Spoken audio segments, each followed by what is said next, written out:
Olá, tripulantes, tudo bem? Eu sou o JC, esse é meu amigo Bruno. Olá, bem-vindos a todos à Ponte de Comando. Esse é o nosso episódio número 2. E no episódio de hoje, nós iremos falar sobre o episódio Aonde Nenhum Homem Jamais Esteve. Talvez vocês se perguntem, ué, na Paramount Plus e na Netflix, a ordem do primeiro episódio é Sal da Terra. Bom, a NBC, a Desilu, ela transmitiu esse vídeo lá em 66, e a ordem que foi para televisão, é a ordem que está na Netflix e no Paramount, ela não é a ordem de produção. Esse primeiro episódio, Onde Nenhum Homem Jamais Esteve, é o segundo piloto encomendado pela NBC, lá em 65, e ele foi gravado em julho de 65. Porém, ele foi inserido na primeira temporada como o terceiro episódio, se você for procurar na Netflix e na Paramount. Perfeito, Bruno. Se você é novo aqui, então, se inscreve no canal, ativa o sininho aí embaixo para receber as notificações do vídeo. A gente ainda está montando nossas redes sociais, então a gente não vai passar nenhuma para vocês, mas caso vocês queiram, vocês podem verificar os nossos trabalhos. Bruno ele é músico, então na página dele existem alguns dos trabalhos dele. Se vocês sentirem curiosidade também, vocês podem ver meu livro lá na Amazon, Assim Sofia. O link também vai estar embaixo na descrição do vídeo. Vamos lá falar desse episódio hoje. Isso aí. Bruno, quer dar algum recado? Bom, primeiramente, né, esse episódio ele tem uma roupagem de aproveitamento, isso é visual para quem viu o episódio piloto anterior, né, que foi a jaula. Você vai ver que a questão visual e técnica é praticamente a mesma, né? O cenário ainda não tem todas as alterações. Os uniformes foram reaproveitados, né? A parte estética ainda é a mesma, não tem aquele colorido que você vê nas outras séries, né? E os efeitos especiais vão ter alterações. Bom, querendo adicionar algum comentário, fica à vontade, antes da gente iniciar com essa história curiosa e bastante interessante. Perfeito. Antes da gente começar, vamos falar então um pouco sobre uma coisa que a gente já tinha comentado lá no vídeo do The Cage, que foi o nosso primeiro vídeo, mas que a gente falou bem por cima, que é uma coisa que eu havia mencionado, que se chama modelo de episódio. Eu fiz até uma colinha, porque é um pouco complexo assim para se falar de cabeça. Vocês irem olhando para baixo, tá tranquilo que tá tudo certo. Tal qual a gente conversou lá no último vídeo, cada semana a gente vai trazer um episódio diferente de Jornadas. E como eu comentei lá no vídeo do The Cage, eu considero que Jornadas tem tipos bem específicos de episódios. Os tipos específicos de episódios eles se repetem de acordo com o ciclo de tempo. Isso talvez em alguns anos ele abriu uma brecha para séries como Arquivo X ou Supernatural usar esse mesmo modelo. Então, por exemplo, quem é mais velhinho vai lembrar que Arquivo X tinha o Monstro da Semana. O que era o Monstro da Semana? A série ela tinha um plot que era recorrente, que era a história do que era chamado de mitologia de Arquivo X, que tinha os alienígenas, que tinha as teorias da conspiração. Mas como era uma série muito grande e tinha mais de 20 episódios, precisavam se encher linguiça para ela durar todo esse tempo. Sim. A encomenda de episódios era muito grande. Então, entre esses episódios canônicos que eram desse modelo estrutural, tinham episódios com monstro semanal. Então, aí quem é mais velhinho vai se lembrar, tinha o monstro do esgoto, tinha o vampiro, tinham alguns vampiros, tinha uns monstros que... Tinha o Homem do Câncer, que é um dos meus episódios favoritos de Arquivo X, que é um cara que é impossível de morrer, que mesmo se ele for decapitado do corpo dele vai nascer outra cabeça. Qualquer hora eu vou trazer esse episódio no especial para vocês, porque ele é genial. Sim. Mas, como eram séries muito longas, eles tinham que preencher esses núcleos. Quem eu vejo, assim, pela minha visão, quem iniciou isso foi Jornada nas Estrelas. Como eu disse para vocês, existe algum modelo de episódios recorrentes de Jornada. Então, esse episódio que a gente vai falar hoje, ele tem dois arquétipos que eles são bem interessantes, que eram o episódio do resgate e o episódio do super-humano. Como é o último episódio que a gente falou que é o The Cage, ele se enquadra mais no episódio do resgate, eu resolvi classificar isso aqui como um episódio de super-humano. E o que é um episódio de super-humano? O episódio de Super-Humano, ele é uma cena de episódio em que o plot principal é um personagem que, por alguma razão, ele ganha poderes ou ele desenvolve habilidades que estão muito além das capacidades dele. E, geralmente, o tema do episódio ou a discussão do episódio é que esse personagem ele tem que aprender a lidar com as responsabilidades que isso traz ou o quanto ele está se transformando num deus por conta disso. E esse episódio que a gente vai falar hoje, que é Onde Nenhum Homem Mais Esteve, ele é bem nessa linha, como a gente vai analisando com o decorrer do tempo. Bruno, você quer colocar alguma coisa a respeito disso? Pode pular para o final? Eu acredito que não, tem um detalhe bem curioso aí a colocar assim. Além da questão do super-humano, é a consequência disso, né? O que acontece quando você dá poder ao ser humano? Esse episódio, a sua profundidade, ela tá em como a gente lida com o poder. E o poder absoluto vem a corrupção absoluta. Essa frase vai ser dita nesse episódio pelo Capitão Kirk, né? Observação interessante também. Houve alteração na tripulação. No primeiro episódio piloto, né, a gente tinha uma tripulação com o Christopher Pike. E os atores foram substituídos, né? O roteiro foi totalmente alterado, o objetivo, né, da série para algo mais família, algo mais consumível para aquela época. Então, o único personagem do episódio piloto que vocês vão identificar é o Spock. E ele vai ter uma alteração de personalidade, como a gente citou anteriormente. E além disso, além dessa questão pessoal, né? Você tem a questão do dilema emocional do capitão, porque o homem que vai virar o super-humano, o vilão da história, é o melhor amigo do capitão, e é o capitão James T. Kirk. Bom, podemos começar aí então. Perfeito, então, engage. Engage. A sinopse do episódio, então só para vocês situarem. Ao tentar cruzar a grande barreira nos limites da nossa galáxia, os tripulantes Gary Mitchell e Elizabeth Denner têm suas mentes invadidas por uma força psíquica que ameaça a segurança da Enterprise e da própria raça humana.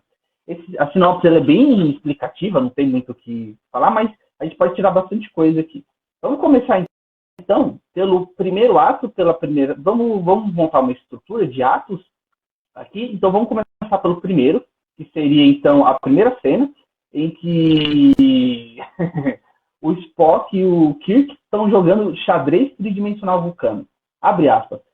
Eu não sei jogar nem xadrez normal, quanto mais xadrez tridimensional. Eu fui medalha de bronze em 2011 no Campeonato Paulista de Xadrez. Parabéns, porque eu sou o pior nerd nesse quesito. Sim, coisa de nerd. Cara, e tem regra para xadrez 3D, sim. Eu nunca joguei o 3D, mas tem regra já estabelecida para isso já.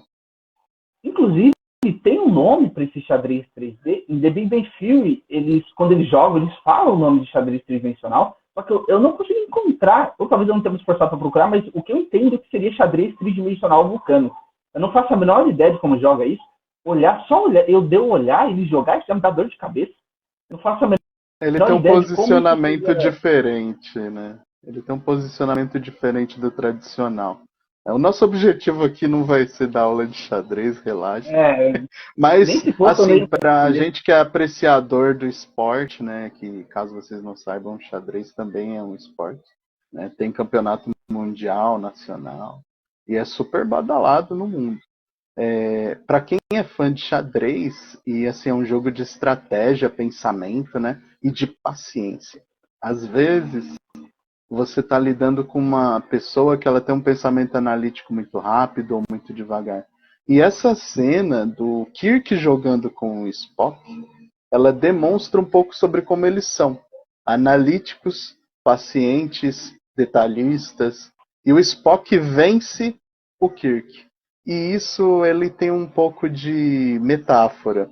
Né? Eu sei que vai ser um spoiler já para o final, mas quando vocês vê o final da história, vocês vão entender que realmente o Spock deu um checkmate no Kirk.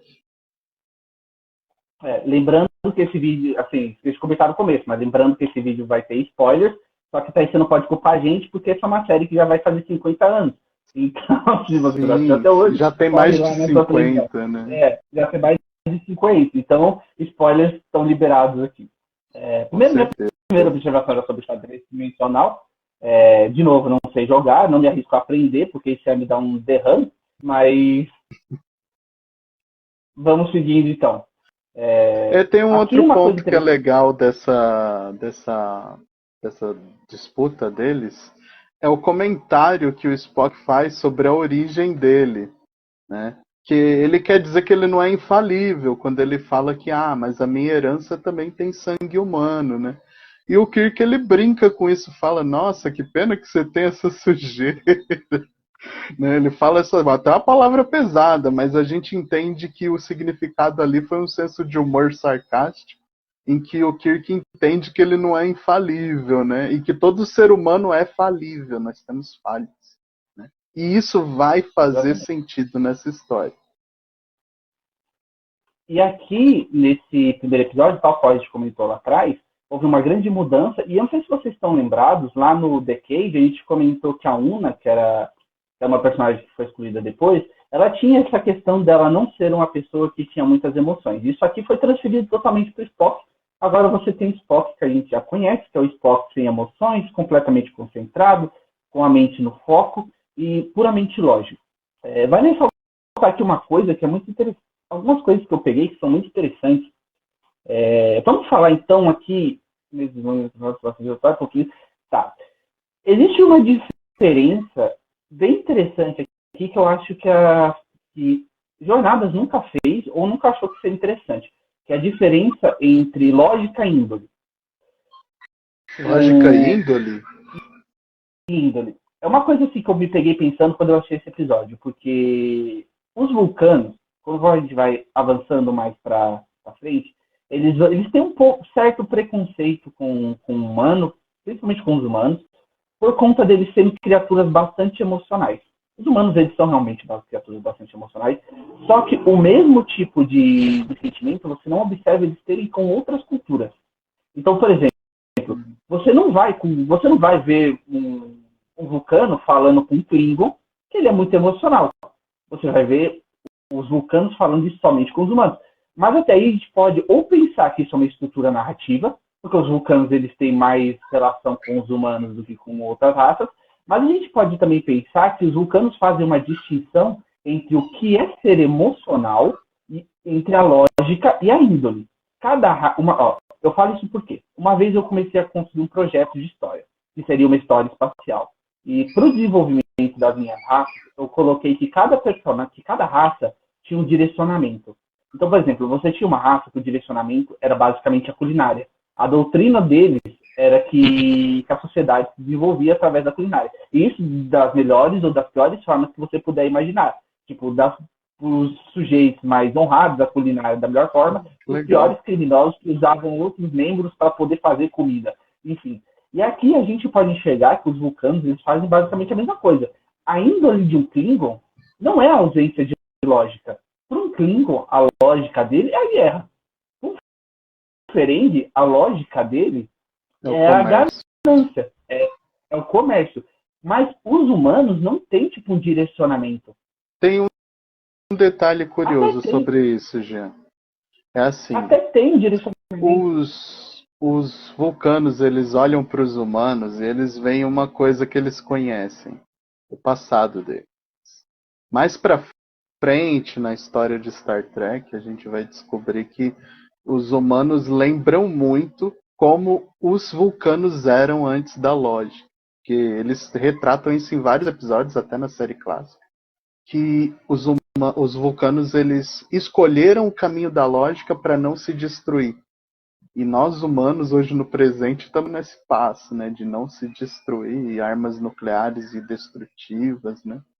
Então eu acho que essa visão da índole e da lógica que vai ser apresentada todo episódio no Spock, ela é muito essa questão de que os vulcanos não querem voltar a ser o que eles veem nos humanos. E isso é o que dificulta a integração e a aceitação do comportamento e da índole humana.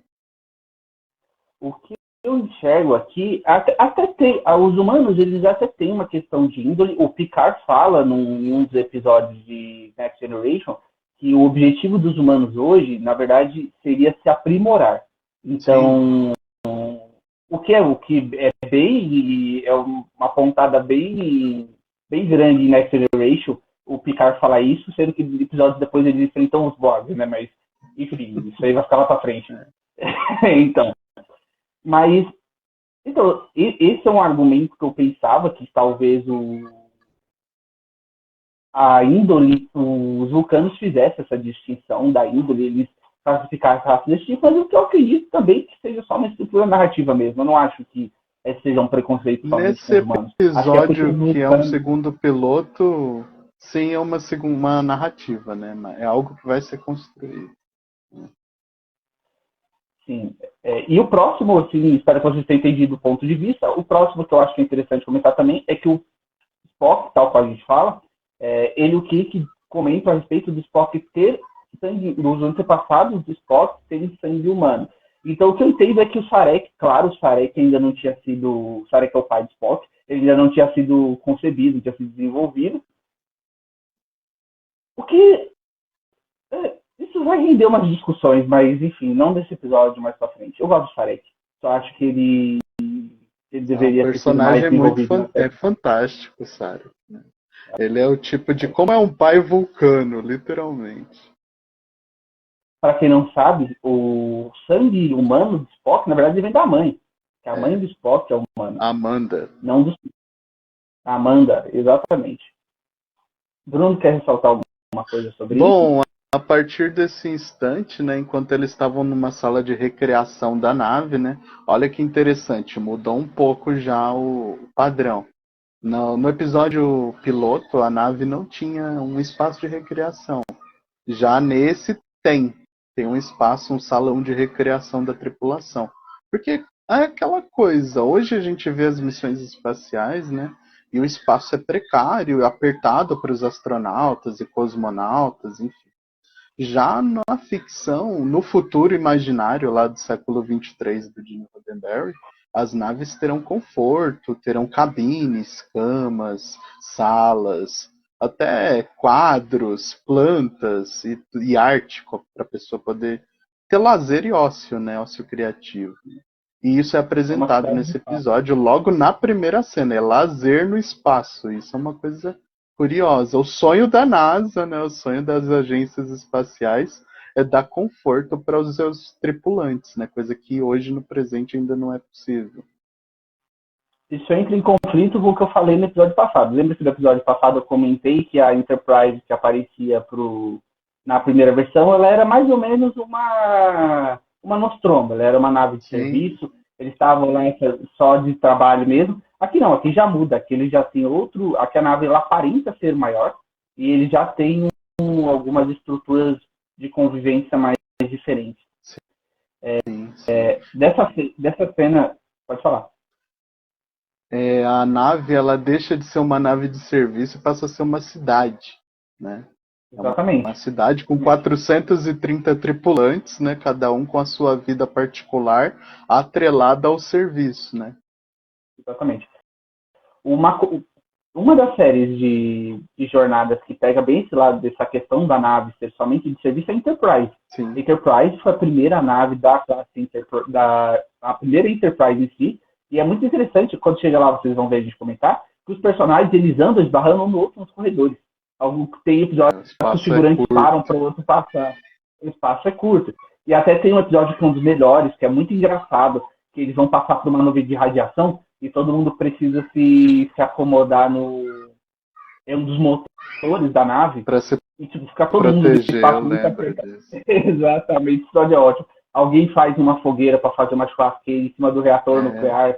É um episódio muito bom. Mas enfim, todos apertados na sobrevivência. exatamente. Bom, após essa cena de lazer, aparece o navegador Kelso, o Tenente Lee Kelso, né, que a gente vai ver ele bastante nesse episódio, né? E ele informa que eles estão chegando na borda da galáxia, né? Após isso, ele também avisa que eles encontraram uma boia espacial, né, com um gravador dentro. Uhum. E aí eles saem e vão direto para a sala de transporte, né? E lá eles encontram um personagem muito importante para todo o lore de Star Trek, né? Que é o Scott.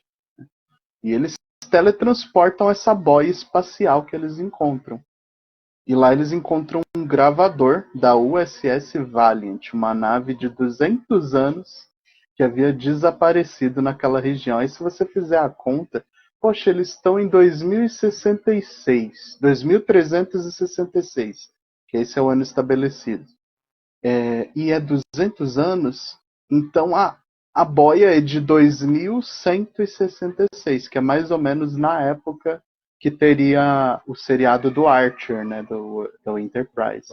Então é lá no século 22, né, no século 21 para o 22. Se eu não me engano, Enterprise é mencionado a Valiant. Eu acho que eles encontram a Valiant Enterprise, ou pelo menos não o me capitão recordo, assim. Eu acho que é uma cena bem rápida, assim. Eu acho que é só uma troca de palavras, mas se eu não me engano, eles encontram a Valiant. Eles passam por ela. Se eu não me engano, o capitão fala que ele está indo para uma missão de espaço profundo. Enfim. Uma coisa a ressaltar, bem, bem pensado, né? Os caras conseguiram colocar essa É um easter egg analogia. interessante. Eu não me recordo, mas eu vou procurar. Se eu procurar, eu vou colocar aqui do lado. Uma coisa a ressaltar sobre essa cena é que baita boia espacial, né? Assim, com um gravador espacial é bem grande, é bem exagerado. Não parece. É que assim, na verdade, isso tem uma inspiração técnica. Tem uma inspiração técnica do tamanho. Boias espaciais, elas devem ser concebidas para durar muito tempo. E o espaço é um espaço inerte, né? Não tem nada para corroer, tirando a radiação, né? Raio cósmico. Isso aí é mais da parte da astronomia, não é nem tanto da ficção. Mas o tamanho deve ser grande para acumular combustível e energia para durar muito tempo. Se você pegar as pilhas atômicas que ficam nos computadores de bordo hoje em dia, das naves espaciais, da Estação Internacional, elas são gigantescas. Então, para uma boia espacial, mesmo hoje, ser praticável, ela ia ser enorme. Enorme, maior que a sala de transporte da Enterprise. E aí, aqui a gente tem pela primeira vez tocado o tema de abertura, que é a narração do William Shatner, a música de abertura da composta pelo Alexander Corey Jr. E, assim, eu poderia trazer a história de criação dessa música e todas as versões que ela teve. O problema é que é uma história muito grande, assim, e ia ocupar muito nosso tempo. Eu achei um artigo de um site americano falando sobre a concepção dessa música. Ela teve muita versão, a história é bem complicada. Então, se vocês quiserem, vocês deixam aí nos comentários, que qualquer hora eu faço um vídeo mais curto e eu trago essa... De antemão, eu vou ser o primeiro a querer ver isso, porque eu sou músico, né? E, curiosamente, a história por trás dessa música eu desconheço nesse momento, mas eu creio que no próximo episódio a gente já vai ter essa informação. Sim, é até uma... Ela tem uma história de fundo bem legal, assim, só como eu disse, é uma história bem grande para trazer aqui. O nosso vídeo ele já é considerado grande, então assim, ia ficar muito maior. Eu acho melhor estar fazendo um vídeo mais curto futuramente. Do que o que basta vocês saberem que a criação dela é do senhor, a criação dela é do Alexander Corey Jr. e o próprio William Shatner fazia a narração. Depois vai mudando, eu acho que o próximo o Patrick que vai cantar no Next Generation vai fazer a gravação também. Tem um detalhe. Antes do Patrick é o Leonard Nimoy, que é o Spock no filme, né? E eu não sei se a gente consegue deixar aqui a música pra eles verem, eu acho que não, né? A versão que eu toquei no teclado a gente pode. Não sei. Perfeito. Sobre a música aqui, tá tudo certo? Quer fazer algum...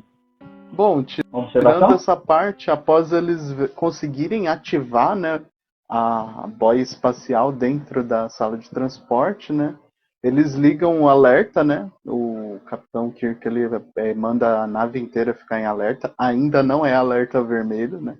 Porém já tem aquele som, aquela agitação, né? E eles vão para a ponte de comando, né? E lá o Spock começa a acessar o gravador e as informações da Valiant. Chegando, né, ao acesso dessas informações, eles descobrem que a nave foi destruída e que o capitão da Valiant, ao voltar da barreira que eles passaram, ele precisou destruir a nave. Eles tinham ordens, contra-ordens, informações desconexas. Então o que o Spock identifica é que a nave estava uma verdadeira bagunça, um caos. E a única opção que o capitão da Valiant entendeu que era a melhor era destruir a nave. Isso é algo muito estranho, né? Poxa, escolher a autodestruição, né?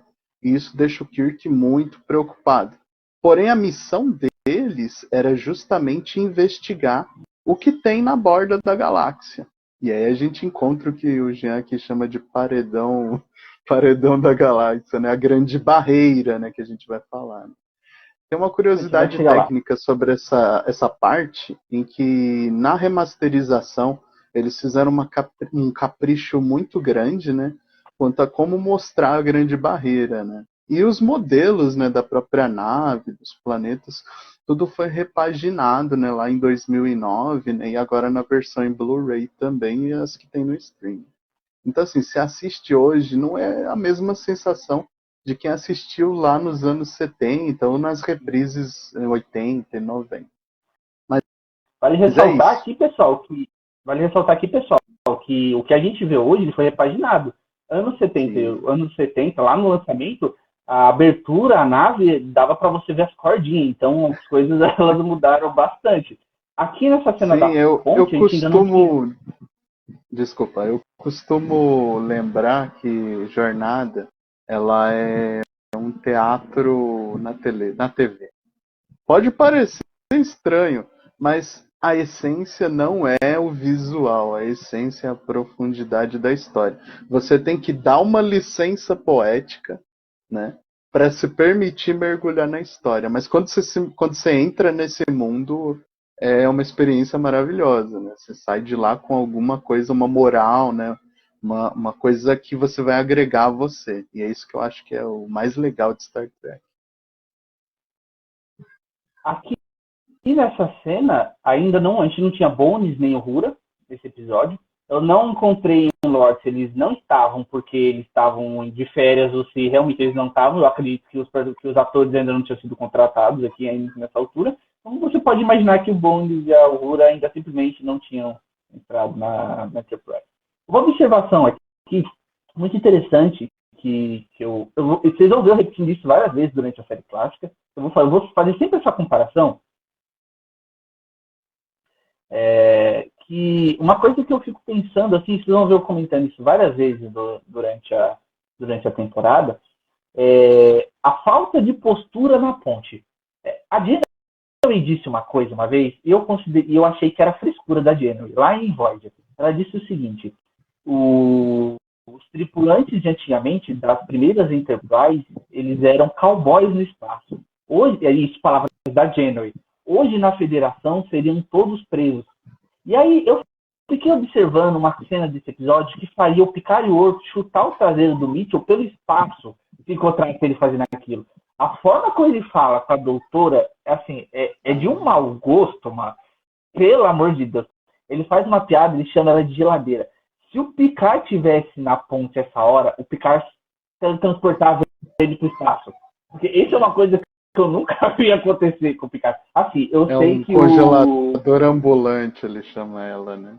Sim, eu sei que o imediato do Picard, eu vou sempre chamar ele de imediato, o imediato do Picard, ele tem aquela gracinha que virou um meme, que ele, quando ele vê uma mulher, ele coloca a perna em cima de uma coisa maior, assim, para ele se sentir confortável. Apoiar. Mas isso, ele se apoiar, que virou um meme muito bom, que toda vez que ele vê uma mulher, ele se apoia na perna, assim. Mas isso aqui, rapaziada, você fazer isso aqui na frente do seu capitão, com uma... falta de profissionalismo, né? E assim, e o Kirk não falar nada, só me comprova mais uma vez o quanto que cara é superior, mas vocês não estão prontos para essa conversa. Eu discordo. A gente vai ter um debate aqui sobre isso ainda. Mas, enfim. E aí, depois disso, a gente tem... Você quer fazer alguma observação sobre esse comportamento nada correto do Mitchell? Porque eu achei que ele merecia uma... Na verdade, assim, essa cena, né, do congelador ambulante, né, ela se dá porque o Kirk, ele chama todos os oficiais de departamento, né, porque a nave, por ser grande, né, ela tem chefes de departamento, né, cada oficial para um determinado setor. E aí você tem o Sulu, que é o botânico, né? Você tem o Dr. Piper, que é o médico da nave.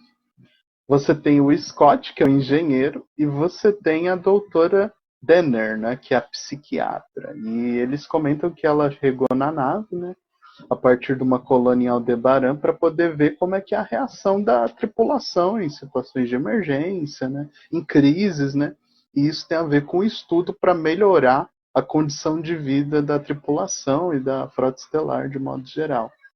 E aí, quando ela cita essas coisas, né, e o Spock cita a questão da nave da Valiant ter sido destruída, né, aí ela se questiona, né, e ela fala sobre os defeitos humanos, as coisas, e aí o Gary, ele fala, poxa, tá querendo melhorar a humanidade agora, né, e aí ele cita aquela piada infeliz, né? Porque ela é uma pessoa muito focada, muito séria, né?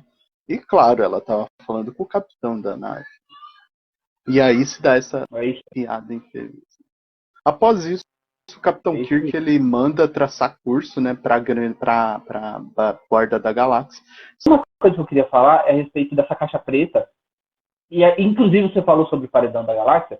Vamos falar isso assim, como roteiro, esse é um artifício que eu abomino com todas as minhas forças.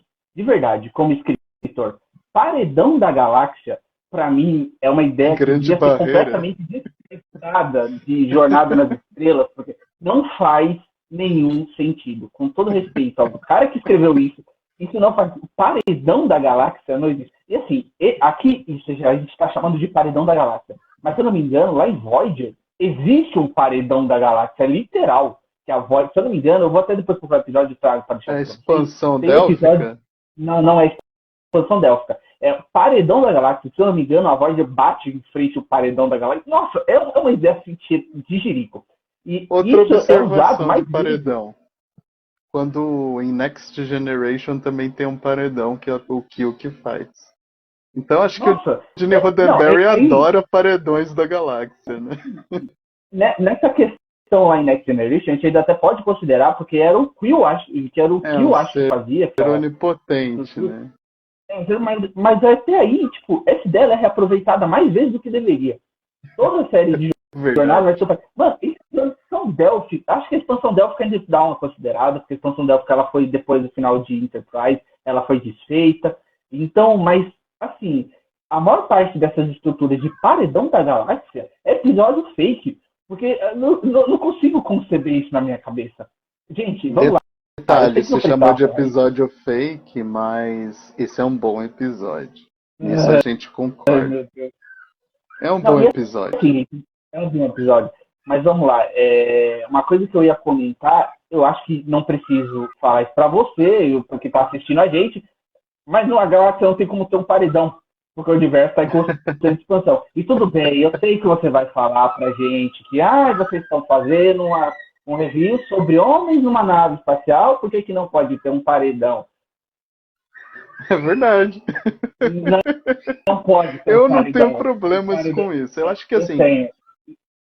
assim, Jean, você como escritor, né, eu acredito que você encontre dificuldades às vezes para representar uma ideia que não existe. Como a gente vai representar visualmente um campo de força que é maior do que o campo de visão do que a gente tem. Então você tem que criar um muro para a pessoa entender que é uma barreira. E nos anos 60, eles só conseguiam fazer algo pequeno, né? Não é uma coisa que daria para ampliar e mostrar de fora. Então eu acho que é mais isso do que a ideia ter sido de propósito, mas adaptar a ideia ao que eles tinham. Olha eu defendendo os roteiristas de Star Trek. E assim, vamos lá. Se a gente for falar de paredão da galáxia, isso levanta outro questionamento muito importante. Qual que é o tamanho da galáxia de jornadas? Porque assim, lá em Deep Space Nine, acho que no próprio Next Generation, a gente tem o começo da divisão da galáxia em quadrantes. Então, tudo que Assim, acontece na série de jornadas, na série tirando o Voyager, porque Voyager é no quadrante Delta, tudo que acontece, todas as viagens de anos é feita dentro do quadrante Alpha. Lá em Deep Space Nine, se eu não me engano, a fenda espacial leva para o quadrante ômega, acredito. Depois eu preciso lembrar, quadrante mas se estiver errado, foi. gama, O quadrante delta gama. e alfa Exatamente. e É o beta. quadrante Esses que gama. tem, são quatro. Perfeito. E, ó, a Voyager, para ela parar no quadrante delta, ela viajou um total de 70 mil quilômetros na 70 mil anos velocidade da luz. luz. 70 mil. Desculpa, gente, eu sou péssimo com números. 70 mil anos-luz. Ela demoraria 70 anos para chegar de volta. Isso é falado mais de uma vez durante a série. Então, assim, se a Voyager demoraria 70 anos para chegar de volta e eles não estavam nem perto do limite da galáxia, cara, fazer um paredão para mim não faz sentido. Assim, o paredão teria Na verdade, eu acho que essa questão da quadrante. distância astronômica, ela é uma coisa muito difícil de entrar na nossa mente. Até para nós, assim, fazendo uma observação aqui na Lua, né, aqui no Sol, é 8 minutos de diferença, 8 segundos de diferença. Para você ver um planeta, você está vendo o que aconteceu há 2 dias atrás lá. Então, assim, deslocamento de espaço e tempo é um assunto complicado. E isso foi uma dificuldade dos roteiristas, né? Mas é interessante, eles têm que passar por uma dificuldade, uma barreira, né? Só que ele levou ao pé da letra. A barreira que eles têm que passar é física, ela não é conceitual. E aí assim, entra no dilema, né? Eles atravessam a barreira porque era a missão deles, né? O Kirk pergunta se todos eles estão bem. E eles entram. E vocês podem até achar que eu sou Caxias por ficar arrumando problema com isso. O problema é que eu sou filho de Cthulhu. Então, para mim, o universo ele é gigantesco, inexplorado, sem fim, assustador.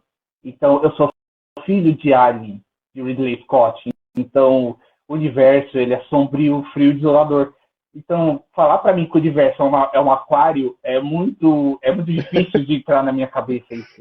Então, para mim, o universo não tem que ser um aquário. Mas, enfim, vamos pular isso, a gente vai ficar aqui 3 horas discutindo sobre num aquário chamado Planeta Terra, né? Exatamente. Como é que fala? Aquelas bolas de planta que são aquários gigantescos que vem com uma planta dentro. Ah, sim. Eu, Eu não lembro o não é nome da viver. planta. Enfim, se você sabe, diz aí nos comentários. Mas vamos parar porque senão daqui a pouco eu tá passando mal. Só essa ideia já me deixa tonto. Ele manda eles atravessarem, né, a barreira e eles tentam. Só que a barreira ela tem condições totalmente anormais, né? E isso impede deles prosseguir a viagem, eles não conseguem atravessar a barreira. Porém, enquanto eles estão dentro, o cenário começa a explodir. E não é uma coisa assim que dê a entender. O cenário pega fogo, eles tacaram bomba no cenário, entendeu? E isso é muito divertido. Pra quem gosta de cinema, você vê explosões, Hollywood, mano, é de praxe, né? Eu tenho certeza que alguém se assustou de verdade, porque eu me assustei com aquilo. Não é feito. Vai que machucou algum ator, né? Exatamente. Uma observação, o que enfiou mesmo a Enterprise dentro de uma nuvem no espaço sem sondar ela? Não, eles sondaram, tudo negativo, mas a missão deles era atravessar, porque eles achavam que dava. Só que eles viram que não dava.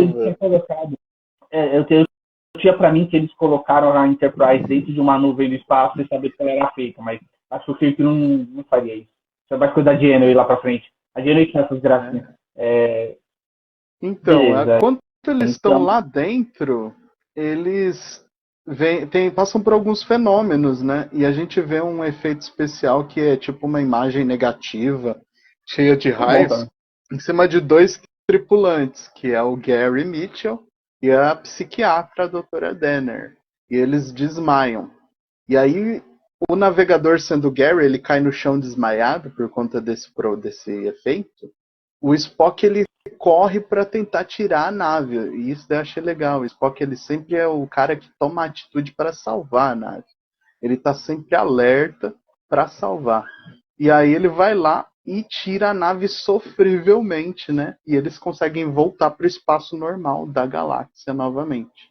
Porém, quando eles voltam, eles percebem que várias pessoas tiveram desmaios, né? Passaram mal. E aí, adiantando um pouco, eles vão perceber e investigar isso e descobre que quem sofreu esse efeito teve uma microqueimadura no cérebro. Ou seja, atravessar a grande barreira é um risco à vida, né? Porém, teve gente que sofreu pouco, porém 2 tiveram um efeito diferente. Um deles é o Gary Mitchell. Ele fica com os olhos prateados. Logo quando ele abre os olhos, ele fica com os olhos prateados. Eles comentam até que outras pessoas da nave que tem meio que inclinações a esse tipo de habilidade sobre-humana também foram afetados, mas acho que o Mitchell foi o que mais... O termo que eles usam é a PES, né? Que é a percepção extrasensorial, né? E onde é que a gente vai encontrar isso, né? Que é um tema que eu acho que nunca mais voltou em Jornada, assim. Pelo menos eu nunca mais vi um episódio que teve, assim, sobre esse tipo de poder ressaltado. Teve outros, assim, que são descritos, mas esse tipo em específico de paranormalidade, eu acho que nunca mais voltou em Jornada. Mas também é uma coisa que eu acho que não combina muito com Jornadas, porque ele é uma pegada mais sobrenatural do que espacial, assim. Tá mais para Arquivo X do que para Jornada, eu acredito. Eles talvez não tenham voltado. Talvez os escritores tenham pensado que não é uma coisa que... E aqui nessa parte, a gente tem pela primeira vez os diários... Pela vez não, né? Mas é sempre interessante comentar os diários do capitão. Jornadas é o capitão conversando com a gente. Então, você sempre vai ter o Picard, a Janeway, o Cisco, eles descrevendo o que está acontecendo pelos olhos dele. O Cisco, eu acho que foi quem fez isso melhor. O Cisco, no auge da Guerra do Domínio, ele faz umas narrações muito boas, de verdade, assim. Você fica realmente reflexivo, mas isso aqui é lá mais lá para frente. Então, o Mitchell ele é levado para a enfermaria. O design do monitor é muito maneiro, daquele monitor cardíaco que fica em cima da cama, que fica com o ponteiro subindo e descendo. É interessante. Né? Da tecnologia. Então, aqui eles já começam a discussão, que eu acho que é o cerne do episódio, que é sobre esses poderes paranormais. Lá quando o Spock estava analisando aquela sonda gigantesca, ele descobre que o capitão da Variant estava fazendo estudos sobre poderes paranormais. E ele encontrou vários estudos do capitão da Variant sobre isso, só que nenhum dos estudos dá em nada e eles acabam não entendendo muito bem por que ele estava pensando esse tipo de coisa. Uma contextualização. Poder paranormal, ele não é simplesmente você fazer psicografia. Não é só você colocar a mão na testa e não. Poder paranormal, ele tem uma gama de outras coisas. Ele é uma pseudociência, na verdade, que é uma ciência que ela não é muito explorada e que ela é bem ridicularizada pela comunidade científica, mas que ela tem os seus estudos. Então, só para a gente não se prolongar muito sobre o que é, eu trouxe uma lista de coisas que a gente pode classificar como parapsicologia ou que se encaixa nessa parte de coisas paranormais. E aí vocês vão poder ver que durante o episódio, o Mitchell ele vai apresentando esse tipo de habilidade. Então é muito interessante eu vou falando e aí depois que vocês forem assistir, vocês vão pegar o que eu falei. Então vamos lá. Seria você poder fazer materialização de objetos, leitura de aura, psicografia, projeção astral, bilocação, clarividência, adivinhação, radiestesia, cura pela fé, levitação, mediunidade, precognição, telecinesia, psicometria, visão remota, retrocognição, vidência, telepatia, simulcognição, pirocinese, oneirocinese. Essa última é a capacidade de controlar não só o próprio sonho, mas também os sonhos das outras pessoas. Então, o Mitchell ele começa aos poucos a apresentar esse tipo de Capacidade. esse tipo de capacidade, o que é um grande problema, porque um ser humano por si só ele já é problemático, um ser humano com esse tipo de poder é 2 vezes mais problemático. E a discussão do episódio é principalmente sobre o Kirk, porque eles são amigos, e sobre o Kirk tentando se decidir o que fazer com ele agora. Porque o Kirk, depois do primeiro encontro com ele, já percebe que nesse mato tem cachorro e que esse cara talvez não seja mais amigo dele. Bruno, o que você tem a me dizer sobre isso? Bom, logo que o Mitchell é levado para a enfermaria, a primeira pessoa que visita ele é o Kirk, né? Depois você vai ter a visita da doutora e do Lee, né? Do Lee Kelso. Mas na primeira visita, o Kirk vai entrar na enfermaria, vocês vão reparar que o Mitchell ele tá de costas para a porta e ele fala, bom dia, Dean. Ele sabia que era ele sem olhar para ele. E isso é uma coisa assim, sobrenatural, né? Uma coisa não comum, né, no ser humano. Então o Kirk, nessa primeira fala, ele já percebe, vixe, esse cara tem poderes que são incomuns pra gente. E aí ele pergunta se ele tá bem, ele lembra da infância deles, né? Infância assim, né? Da juventude, na verdade, eu até coloquei a palavra errada. Eles lembram da juventude deles na academia, e aí tem um comentário que é curioso, né? Ele falava que o Kirk ele era uma enciclopédia ambulante também, né? E que ele quase fez o Kirk casar com uma loira do laboratório. Esse aqui eu gostaria de comentar, a loira do laboratório. Ela vai ser explorada muito lá na frente, né? A gente vai descobrir que o Kirk quase casou com uma cientista antes dele entrar para a Frota Estelar mesmo, como capitão. O nome dela é Carol Marcos. Mas isso é outra história. Agora, sobre a questão dele ser uma enciclopédia ambulante, eu gostaria que o Jean aqui comentasse sobre a ideia dele de que será que o Kirk era um nerd? Então, porque assim, a construção da cena dá a entender que o Kirk tinha pouco ou nenhum traquejo social e que talvez ele se dedicasse mais aos estudos do que isso.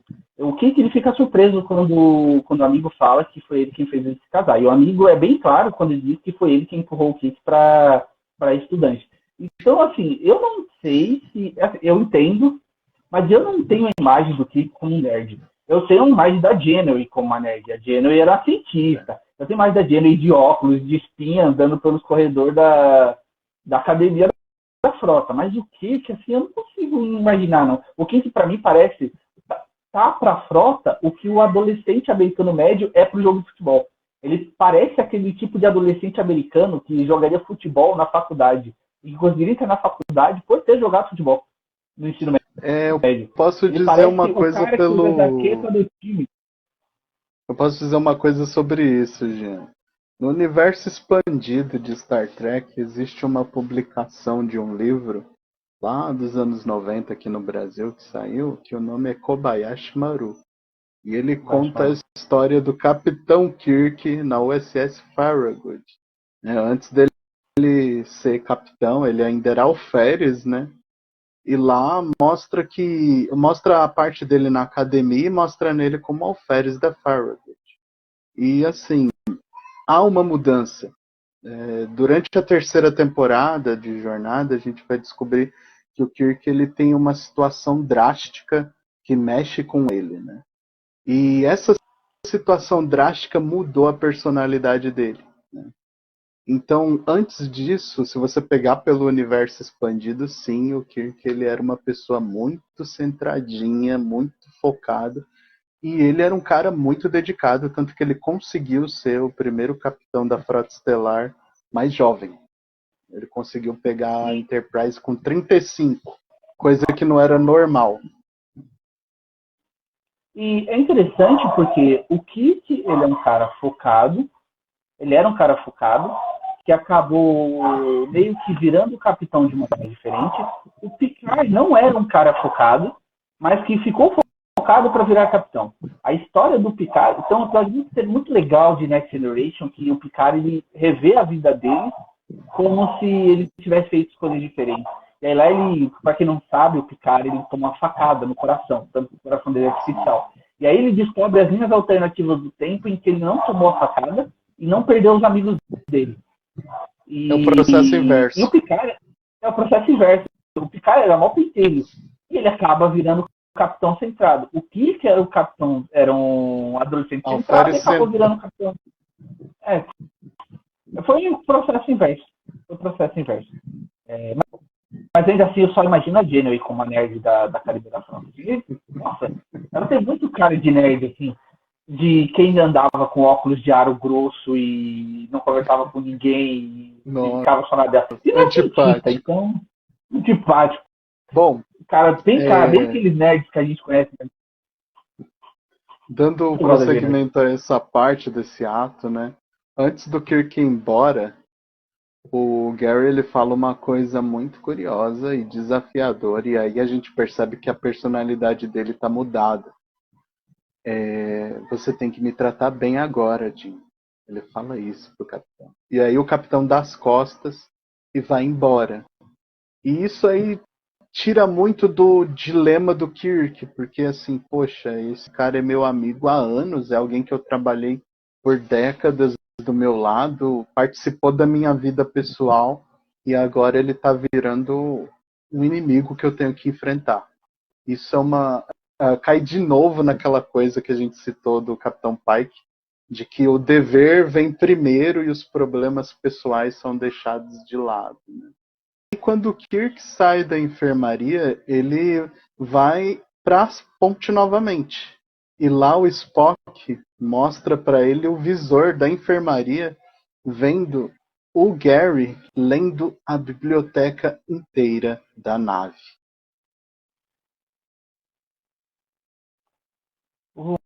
Uma coisa que eu acho interessante é que nem eu anotei aqui, o Kirk ele não deixa a peteca cair. Ele percebe que o amigo dele tá com os parafusos faltando, na hora, fala, espera, vamos parar por aqui, que realmente tem um problema, tipo, aquele lance, eu tô no espaço, eu não posso brincar. E se esse cara aí tá doente de verdade, o que eu vou fazer com ele? Você não sabe por que afetou o maluco, e E eu achei isso muito interessante. Ele fala isso pro Spock, fala, isso não é mais meu amigo. Ele usa um termo assim, não sei se exatamente com essa palavra. Mas o Spock falou, esse é o homem que você conhece. Ele fala, não. Então.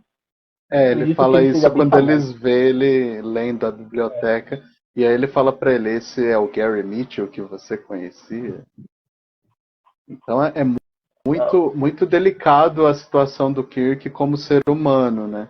Você vai ver isso em toda a história do James Kirk, que ele é alguém que se põe em segundo lugar. E quando ele se põe em primeiro, as coisas dão errado. Sempre acontece alguma coisa que puxa ele de volta para a cadeira de comando, né? Quando ele sai da cadeira, algo dá errado, ou eles chamam ele de volta porque o melhor dele é ser capitão de nave estelar.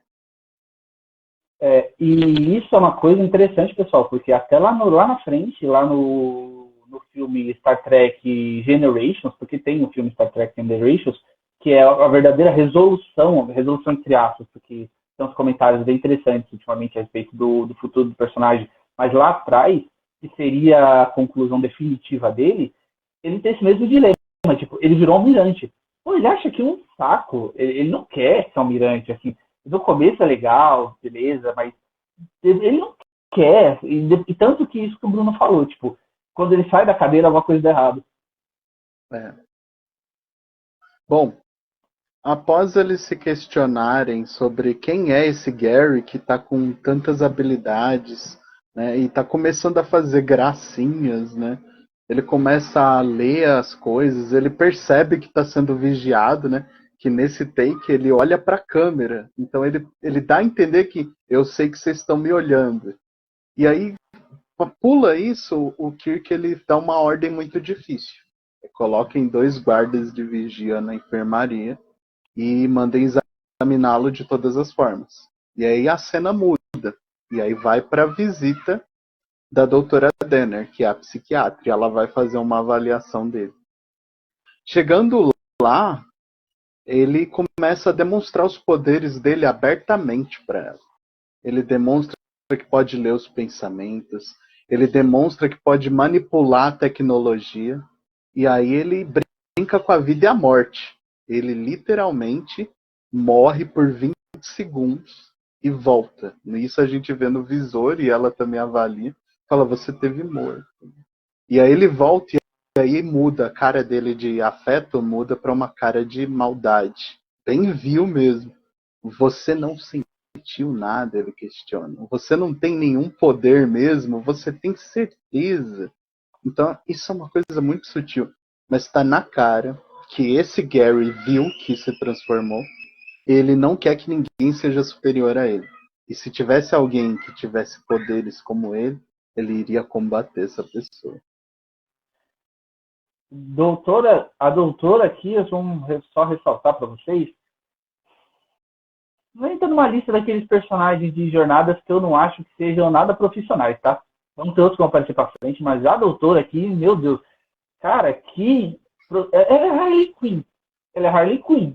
Desculpa, assim, parece que eu sou chato, mas é porque são umas observações que são muito engraçadas. Ela é Harley Quinn. Desculpa, ela é... Essa foi boa.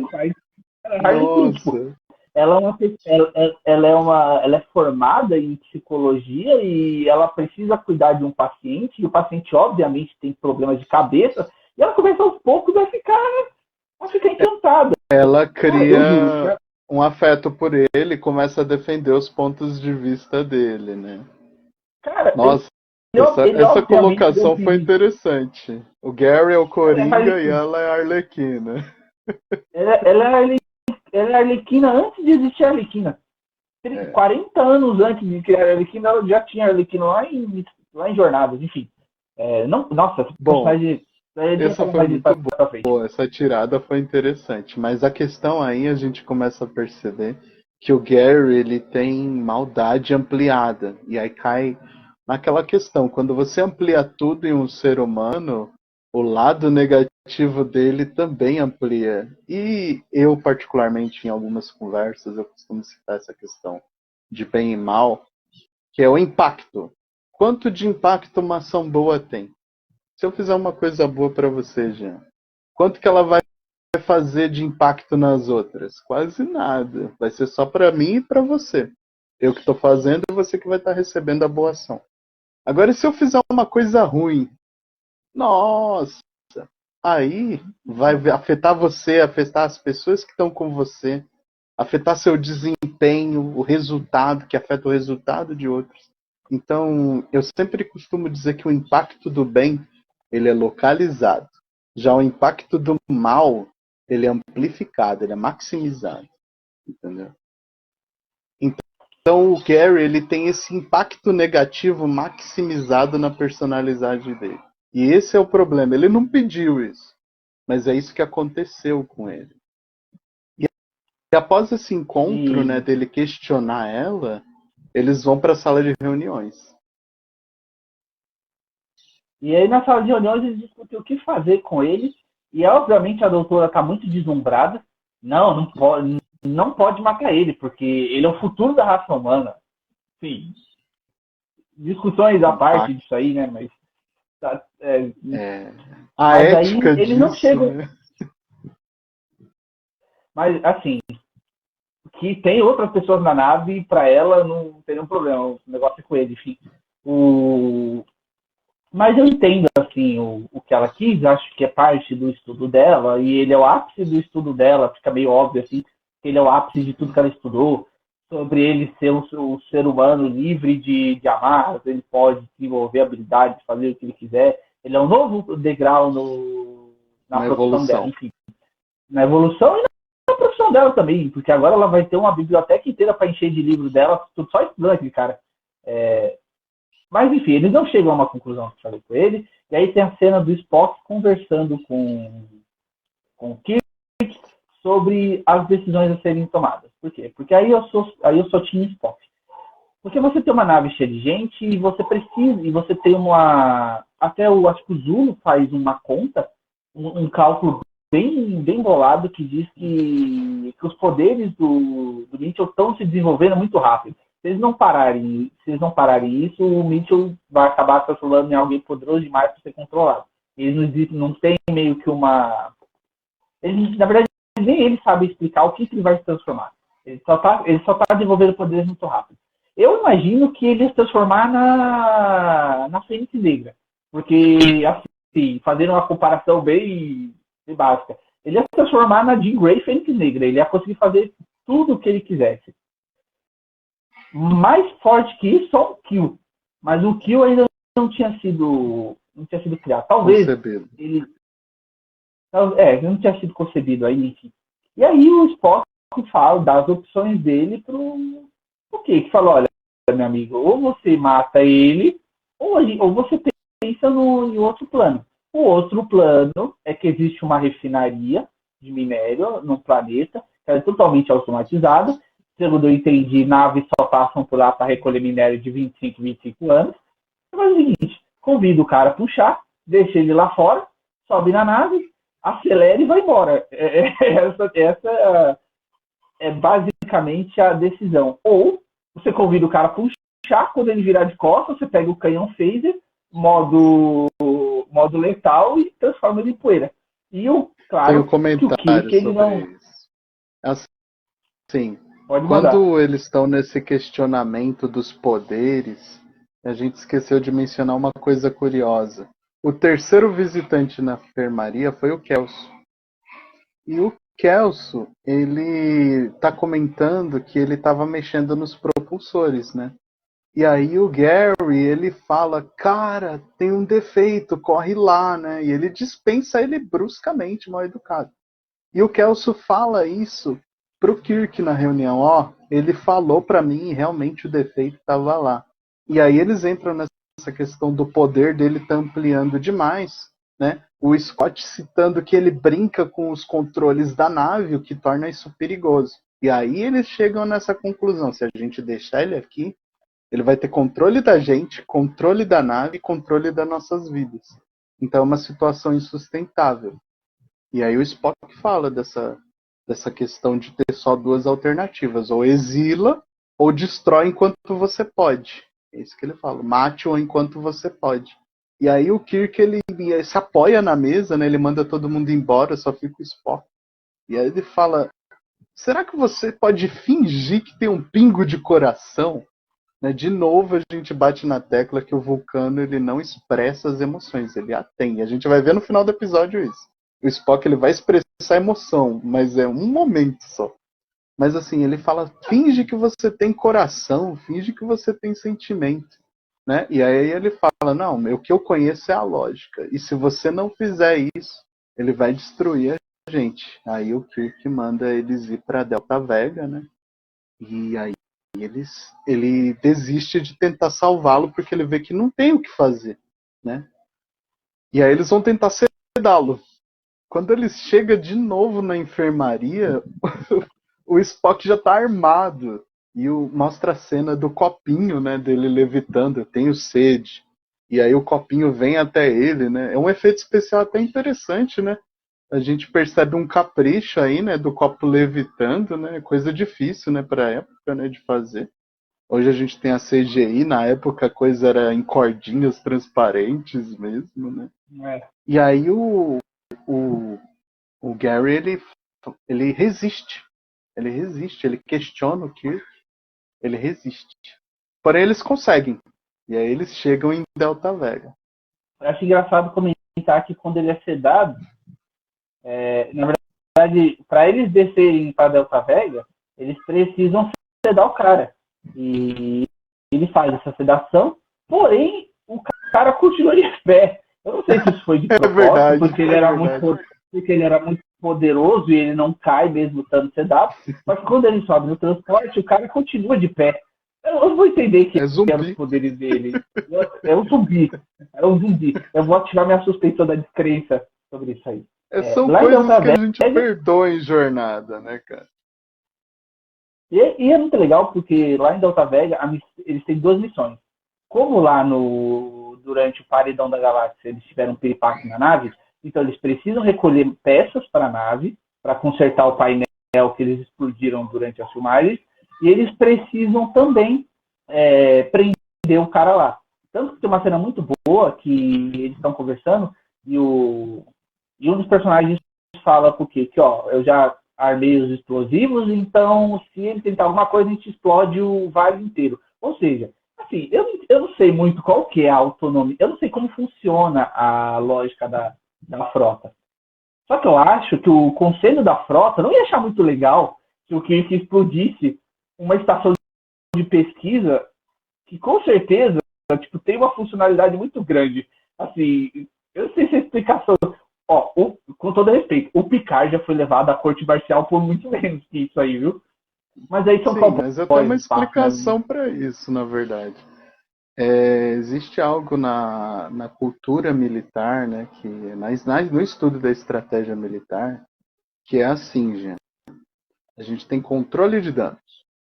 Qual que é o maior dano? Deixar ele vivo ou explodir e arrumar uma mineradora depois? É melhor arrumar a mineradora depois. Então cai nesse conceito de controle de dano. Qual o dano maior? Se a gente deixar a gente ter a mineradora, mas tem um cara super poderoso. Entendeu? Então é isso. Porém, o Kirk, ele prende ele na cela que tem dentro da mineradora. Eles montam uma cela e aí não tem vidro, igual no episódio anterior. Tem o campo de força que a gente estava citando. Já é uma ideia de campo de força e o efeito ele é bem simples, né, para hoje, né? Mas é interessante você pensar que no futuro você não precisa pôr grades de ferro, né? Que a prisão vai ser uma coisa menos estereotipada, né? Porque assim, qual a diferença de pôr um campo de força para pôr uma parede mesmo, né? Assim, a nível prático, não entendo. Mas é mais assim, pelo futurismo da coisa. Não, sim, e eles têm uma baita confiança em campo de força, uma confiança inacreditável.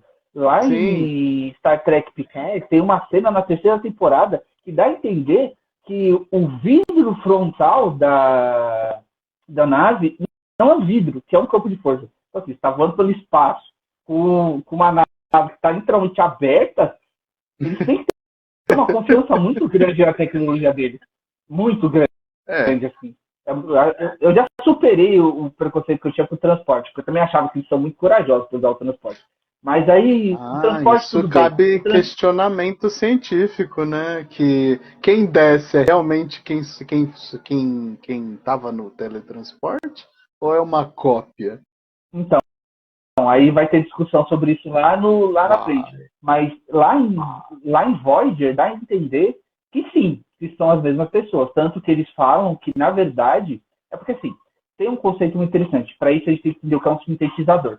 Um sintetizador de material, ele é feito para você construir. Isso em jornadas, tá? Isso não existe na vida real. Mas em jornadas, o sintetizador de material é feito para você construir qualquer objeto a partir da sua análise feita por ele. Então, se você tem um parafuso, você estudou tudo o que você precisava sobre esse parafuso para você poder reconstruir esse parafuso de acordo com o seu computador. Então, você conhece todos os componentes que tem nesse parafuso. Se eu precisar remendar um chuveiro sônico da nave, eu não tenho parafuso, eu já tenho tudo, eu já tenho todas as especificações do parafuso, posso criar ele, remendo o chuveiro sônico. O mesmo é o que acontece com o transporte. Então, lá em Voyager, existe uma discussão sobre você armazenar padrões de energia no transporte. Então, por exemplo, Bruno vai sair missão. Os padrões de energia deles são armazenados aqui, pelo que eu entendo, os padrões de energia deles são armazenados aqui no transporte e são redirecionados para outro lugar através de um fenda espacial. E isso é o que dá para mim entender, que eles criam uma anomalia espacial baseado nisso. Então, para mim, eles são as mesmas pessoas. Eu entendo no livro dessa forma. A Física de Jornada nas Estrelas, que até citei aí numa miniatura do nosso primeiro episódio, né? Eles questionam essa questão e a teoria atual, né? Inclusive tem experimentos aí que a China está fazendo e a Europa também, quanto a teletransporte quântico, né? Que seria aquela coisa da transmissão de informação, né? De um ponto a outro do espaço sem ligação. Mas isso é física aplicada, é uma área que a gente não domina, né? Mas na ficção, o teletransporte seria algo de um ponto A para um ponto B, sem um meio levando, né? Seria uma transmissão. Eu penso que, para mim, o teletransporte sempre foi mais algo tipo de direcionar a energia, transmitir ela, igual a gente usa a tecnologia do Wi-Fi, do wireless, né, do rádio, e aí reconstruir essa transmissão no outro ponto. Né? Uhum. E assim, eu tinha um certo preconceito sobre o uso do transporte, mas hoje, já acompanhando o Jornada, eu acredito que seja uma escada. É uma escada, tipo, para eles é uma escada. O próprio. É uma escada, boa. É uma escada.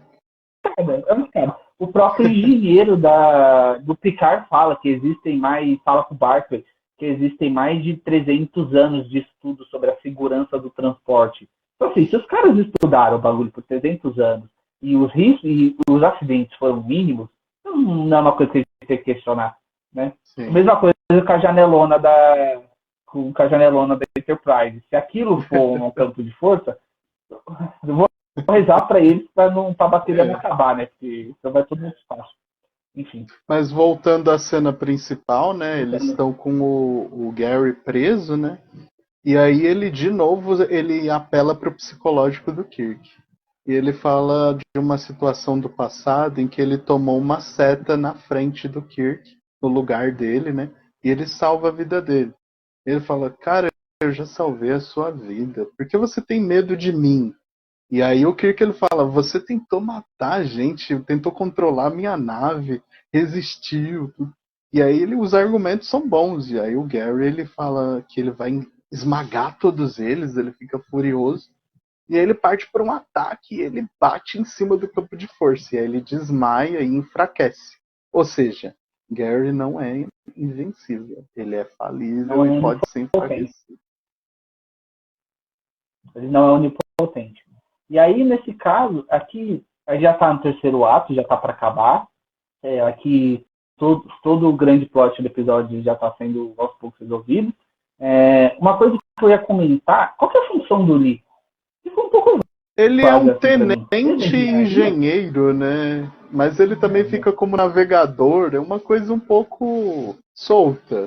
Mas tem um motivo. Tipo a gente já vai falar do motivo dele estar solto, né, no roteiro. Então, ficou meio estranho. Outra coisa que foi a melhor. Nossa, essa é a melhor cena do episódio pra mim. Que é uma transmissão do Kirk pra Enterprise, em que ele tá conversando com o Zulu, e aí o Zulu pega e fala pra ele, e quando eles vão desligar, o Zulu fala pra ele, senhor, e já transferimos o canhão de plasma que o senhor pediu pra instalar, tá? O canhão phaser. Eu não pedi nenhum canhão de plasma. O canhão phaser. Mas eu não pedi nenhum canhão phaser. Aí ele olha pra trás, o Spock tá passando com o canhão phaser no colo. Eu não sei porquê. Eu acho essa cena tão engraçada. Não era pra ser engraçado, mas eu acho que é o cheque do Spock no xadrez. Ó, eu tô preparado. Eu vim com preparo, né? Tem o Batman com preparo e tem o Spock com preparo, né? É um trabuco gigantão, né? Nossa, é um canhão enorme, mano. Mas tem sua função na história depois. Outra coisa para eu desmembrar aqui é que, de novo, essa psiquiatra é muito deslumbrada, na moral, cara. Eu não sei se eu nunca vi outro trabalho da atriz, não sei se é a atuação da atriz, mas para mim ela é muito deslumbrada. Tem uma cena que ela tá olhando pro nada, que eu não sei se é a atuação dela para ela fingir que ela tá, tipo, aos poucos desenvolvendo poderes, mas ela tá olhando com uma cara tão fascinada assim pro horizonte, que eu fico, gente do céu, o que é que tá acontecendo com essa mulher? Será que alguém tá vendo que ela tá passando mal? Alguém socorre a moça, mas não. Pelo visto ninguém viu isso. Tava tão preocupado com isso, eu que deixaram ela pra lá. Bom, quando ele desmaia e eles veem que ele fraqueja, o Spock fala, essa é a nossa oportunidade. E aí o Kirk ele hesita de novo. Né? Ele hesita de novo, e aí eles voltam, né, para a parte da frente da mineradora, né? E ele dá as instruções pro Lee, né? Pro Lee Kelson. Né? E aí ele fala para todo mundo que ele vai ficar até o último minuto. E se caso o Gary escapar, ele vai apertar o botão, né? E aí nessa hora, o Gary ele se recupera, né? Só que ele se recupera com muito mais poder. Ele volta com mais força. E aí ele faz aquele movimento com a mão e o campo de força apaga. Puf! O que ele apaga o Kirk, o Spock e o médico. E aí o plot twist da história. A doutora fica com os olhos prateados. E aqui entra uma discussão do episódio, na verdade uma visão minha, que é uma frase muito boa, que é o seguinte: dê poder para as pessoas descobrir que elas são. Verdade. Verdade. E tem uma coisa assim que vai ser apresentado nessa questão do Gary Mitchell, é que ele se sente um deus. Ele não se sente alguém com poderes, ele se sente um deus. Né? É soberba multiplicada. Eu vou falar sobre o que eu penso desse personagem quando a gente terminar aqui o review, mas já vou adiantando que não está muito penquista aos meus olhos, mas a gente vai entender porque depois. Quer comentar do efeito especial? Sim, é verdade, o defeito especial. Quando eles, na verdade, eu acho que um pouco antes de ele fugir, ele dá cabo do Lee, descansa em paz, Lee, durante um episódio só. Mas ele faz isso fazendo um cabo de energia levitar e o Lee ser enforcado. Eu gostei muito desse efeito, achei muito legal. Cara, de verdade, assim, aquele cabo ali dá de 10-0, não é muito efeito hoje em dia. Talvez tenha sido prático de verdade. Não sei como é que eles fizeram para aquele cabo se mexer. Talvez com cordinhos, não sei. História?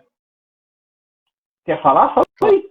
Fiquei curioso sobre isso. No livro Memórias de Jornada nas Estrelas, do William Shatner, sim, eu sou um apaixonado pelo universo expandido. Mas esse livro do Shatner, ele conta como foi a gravação desse episódio. E eles usam um cabo semiflexível. Então, na verdade, é um cara que tá com um cabo assim, né? E aí ele tem um cara atrás dele empurrando o cabo para cima e você não vê o fundo, né? E aí ele puxa ele para baixo. Então, assim, é uma coisa muito artesanal, mas o cuidado para parecer convincente é que é o legal do cinema. E aí, descansa em paz, Lee. Durou um episódio, como eu disse, durou um episódio só, mas vai estar para sempre em nossos corações. É o primeiro camisa vermelha sem estar de vermelho. Exatamente. Foi de arrasta. Vocês vão ver. Todos os camisas vermelhas, eles têm um risco, né, de vida inerente ao uniforme. Mas por que será? Porque, na verdade, eu tenho até uma visão sobre isso. Talvez porque eles façam mais missões de campo do que os outros. E assim, a maior parte dos camisas vermelhas ou estão na engenharia ou estão na segurança. Bom, eles fogem, o que acorda, vê lá o Spock caidão, não acorda o Spock para ir junto com ele, porque o Spock jamais ia querer o Spock nessa situação com ele, mas ele pega o canhão, o trabuco que o Spock levou para solo e sai correndo atrás. A partir daqui tem duas coisas que acontecem que eu encaro isso muito, e que eu acho muito interessante. A primeira delas é uma longa conversa sobre poder com a doutora, que, nossa, eu achei até um pouquinho cansativo, e a outra é o Kirk, assim, quando a conversa acaba, meu amigo, o Kirk senta a porrada no Mitchell.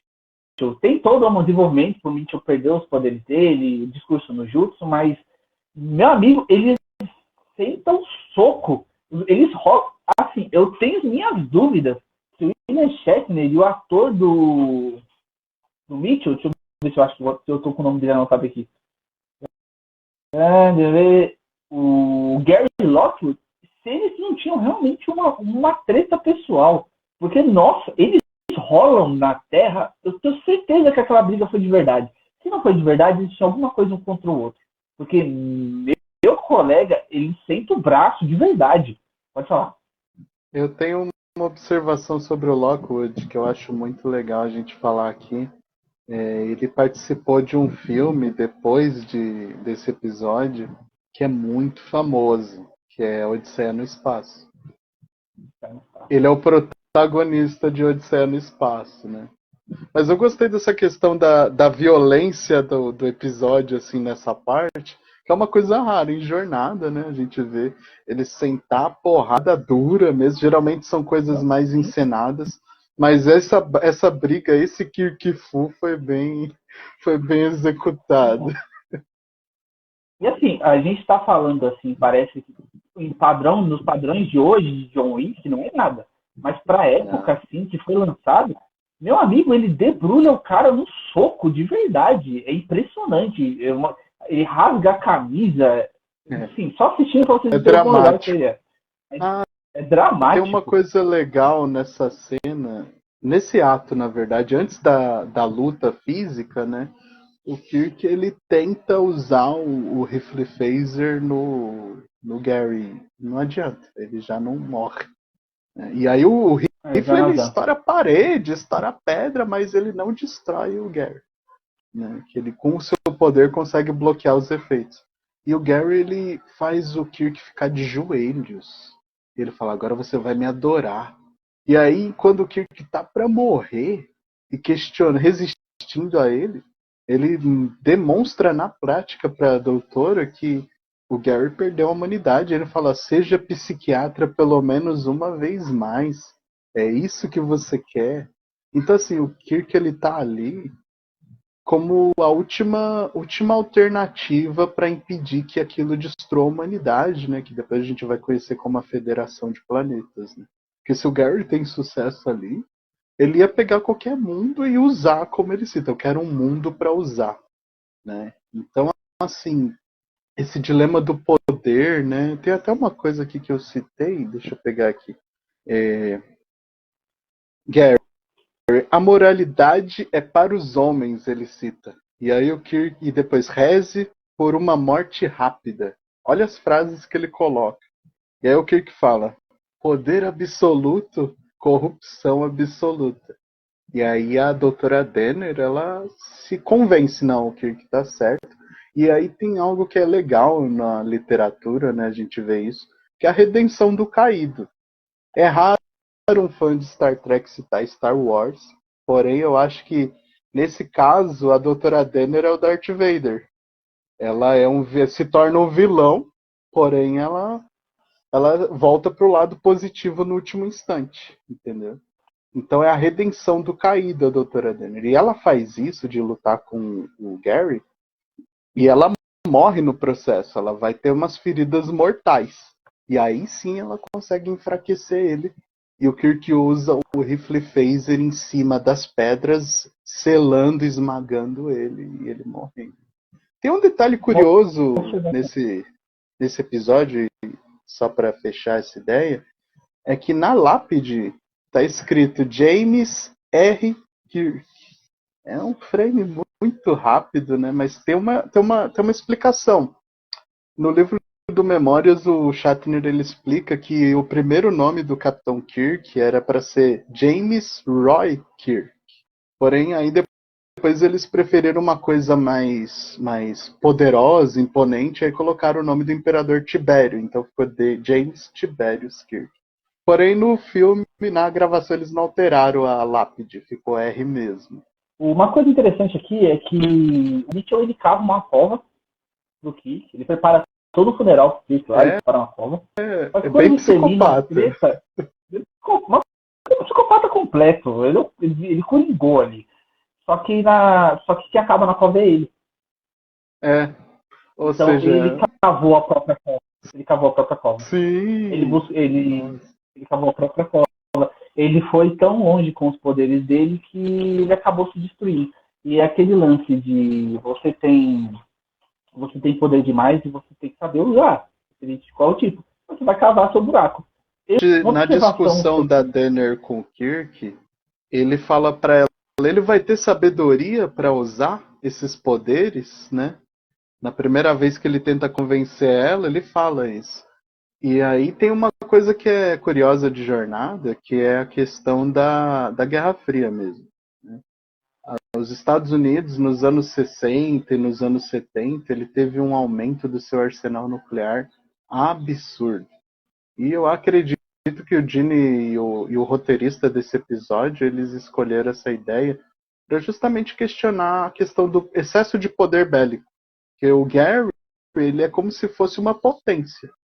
Né? Até onde isso vai parar? Qual que é o limite? Então é melhor dar um basta antes que seja tarde. Então é uma mensagem bem subliminar quanto à Guerra Fria também.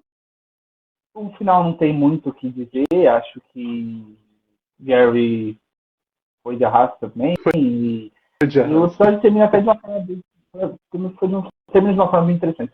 O que eu queria dizer, assim, sobre essa luta final, você tem alguma consideração? Eu já vou entrar no que eu acho do Gary. Eu tenho, assim, após ele morrer, né, e ficar enterrado no deslizamento, né, o Kirk, ele dá uma parada, né.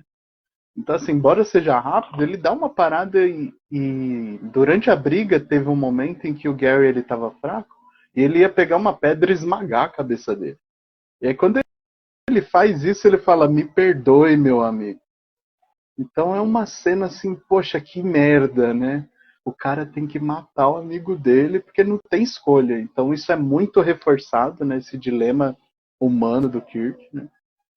E após ele vencer o Gary, ele encontra a doutora e ela morre na frente dele, né? De tantas feridas que ela teve no embate. Quando eles chegam lá em cima, o Kirk, ele tá de novo registrando o diário de bordo e aí ele fala que eles morreram no cumprimento do dever.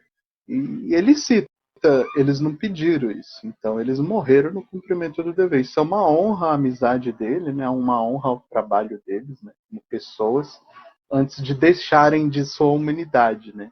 Então isso também me faz pensar numa coisa que é errado você ter admiração até por alguém que fez algo errado. Nem todo mundo que é ruim é totalmente ruim. Né? Assim como nem todo mundo que é bom é totalmente bom. Isso é retratado nesse ato. Vou ser bem sincero, minha opinião sobre o Mitchell.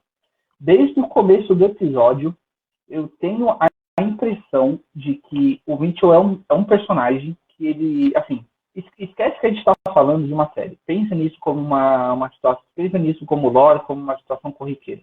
O Mitchell está na nave. Desde o começo, para mim, ele está sugestivo dele ser um personagem problemático. E não um personagem problemático agora. Está sugestivo dele ser um personagem problemático futuramente. Para mim, se Mitchell não tivesse conseguido poderes ali, ele teria sido problemático de outra forma. Toda a postura dele durante o episódio, ele aparece só nesse episódio, não sei se futuramente tem referência a ele ou se ele volta, mas pelo menos nesse episódio, toda a postura dele é de controle e, para mim, ele não tem nenhum respeito pelo Kirk como capitão. Ele respeita o Kirk como amigo, mas não como capitão. E isso começa desde a primeira aparição dele lá na ponte, em que ele trata ele tem os comentários dele com a doutora, ou a forma como ele está conversando com ela numa ponte de comando. Cara, vamos usar um exemplo muito... Vamos fazer uma comparação com outra nave, mas que, por mais que o tempo tenha uma diferença de tempo e de tripulações, a gente pode fazer o Riker. O Riker, ele tem um profundo respeito pelo Picard. Tem um episódio duplo de Next Generation que o Picard ele é forçado a deixar a Enterprise e partir para uma missão secreta. E quem fica na Enterprise é um outro capitão que, nossa, o cara é o maior que a Federação já produziu. Assim, ele é chato pra cacete. Nossa, ele é chato pra cacete. Ele é aquele patrão que você... ele chega, ele começa a te dar ordem. Ele já... Nossa, cara, ele é muito chato. Só que em momento nenhum, ele sendo chato, o Riker o desrespeitou. Muito pelo contrário. O Riker espera os dois terminarem os problemas que ele tem, então ele chega no alojamento do cara e ele fala, eu quero permissão para eu falar livremente. E aí a permissão conseguida. Aí o Riker vai e senta o chicote. O Mitchell não faz isso com o Kirk. Não, o Mitchell não faz isso com o Kirk. O Mitchell fala o que ele quer com o próprio capitão. E assim, não estou falando nem pro capitão. Ele fala com as outras pessoas. E com as outras pessoas ele começa com a doutora. Se o personagem ele é construído dessa forma, eu tenho, para mim, para acreditar que ele faz isso com qualquer pessoa. E assim... Interessante. E isso não é culpa dos poderes dele. Quando ele estava descobrindo os poderes dele, que ele ainda não tinha se tornado um maníaco homicida superpoderoso, ele fala com o de uma forma super grosseira também. Quando ele tinha acabado de descobrir que ele tinha esses poderes, entendeu? Então, pra mim, ele era desse jeito. Ele fez uma tramóia pro Kirk casar com uma pessoa. Você sabe o quanto isso é prejudicial? O próprio Kirk fica meio assim. Nossa, mas então você, tipo, o que dá a indicar que talvez eu nem gostasse dele. Manipulou ele. Então o cara já era manipulador, entendeu? Assim, eu tenho pra mim que ele não ia conseguir tomar a frota, porque canonicamente tem os kills lá na frente. Eu não acredito que ele ia virar um kill. Talvez se os poderes ficassem muito ali em cima, mas eu não acho que ele seria tão poderoso quanto não seria um kill. Não seria onipotente. Ele tem os limites dele. A gente viu ali que ele tinha os próprios limites. Ele tem, mesmo no soco, ele não conseguiu. Enfim, eu não considero um personagem tão legal. Eu não sei se a série tentou passar que ele era um personagem bom, que foi corrompido pelo poder. Eu acho que ele já tinha o pezinho dele lá na malícia antes de ganhar os poderes, enfim. Eu acho que a frota, sim, vai aí, com minha opinião pessoal, pode me criticar se quiser, eu acho que a frota estelar está muito bem servida assim, esse tipo de pessoa do que. Bom, eu tenho uma observação sobre isso. Eu acho que, assim, o que você falou é válido, mas isso não estava tão latente antes dele passar pelo que passou na barreira. Então ele talvez tinha ainda o julgamento dele e ele perdeu. Quando a gente perde o nosso senso de julgamento de bem e mal, a gente vira um monstro. E é isso que esse roteiro queria passar, né? Que a gente não pode perder a nossa crítica do bem e do mal, que o que é justo, o que não é, né? E a sabedoria do que usar quando a gente tem poder. Bom, antes do episódio acabar, o Kirk ele fala que ele sentia a perda deles pro Spock. E o Spock ele sempre vai sentar ao lado da cadeira de comando, né? Sempre quando tiver um final de episódio, vocês vão reparar que tem sempre essa postura, esse formato. E aí o Spock chega do lado dele e fala: eu também sinto por eles. E aí o Kirk ele abre os olhos assim surpreso e fala: nossa, ainda há esperança para você, né? Então, aquilo foi uma resposta àquele comentário da dor dele lá na reunião, falando: poxa, você pode fingir que sente, mas na verdade o Spock não fingiu, ele falou de verdade que ele sentia a perda deles, né, como seres humanos, como pessoas. Bom, de história, o episódio ele acaba assim, né, com a nave saindo do planeta Delta Vega e indo para uma próxima aventura na próxima semana, né? Com muita profundidade, muitos questionamentos sobre a nossa humanidade, né, sobre poder, que é aquilo que mais nos tenta, né, como seres humanos, né? Poder, ter todas as coisas. Eu acho que o Gene ele queria começar a série desses dois pilotos questionando essa questão do que faz a gente querer tanta coisa para nós. Poder, matéria, objetos, status, né? O Gary ele quis o status máximo, ele queria ser um deus. Ele não queria ter as coisas, ele queria ser um deus. Ou seja, ele ultrapassa o nível da ganância lá no teto, entendeu? Então eu acho que é muito disso que o Gene queria passar, que a sociedade na época, na cultura que ele vivia, tinha esse dilema, né? As pessoas elas estão tão incentivadas a buscar coisas, a buscar riqueza, que elas esquecem outras coisas importantes na vida e na natureza humana. Foi um bom episódio. Assim, eu e o Bruno estávamos até conversando antes da gravação começar. Não é o meu episódio favorito, acho que tem outros muito melhores. Mas é um episódio bastante interessante, bem legal assim, para começar. Vocês vão ver que a gente discutiu muito menos sobre profundidade nesse episódio do que no vídeo passado. Mas não é um episódio ruim de nenhuma forma. Para quem gosta, para quem quer começar, é um bom início. Uma última observação, eu não sei se isso veio lá no começo, lá no lançamento oficial desse episódio, mas nos créditos finais tem cenas de outros episódios que nem tinham sido lançados ainda. Na verdade isso tem um motivo, Você vai ver que o lote de gravações ele era entregue para a transmissora, né, para televisão, em lotes. Né? Eles gravavam, produziam e entregavam um lote. Ó, desse mês vai ser 4 episódios. No mês que vem, mais 4. E sempre os créditos finais vão ter as imagens desses lotes, você vai reparar. Vai ter vez que vai ficar repetitivo, mas na primeira temporada, nos primeiros 10, 15 episódios, tem essa alteração de frames, né, do que vai ser no próximo.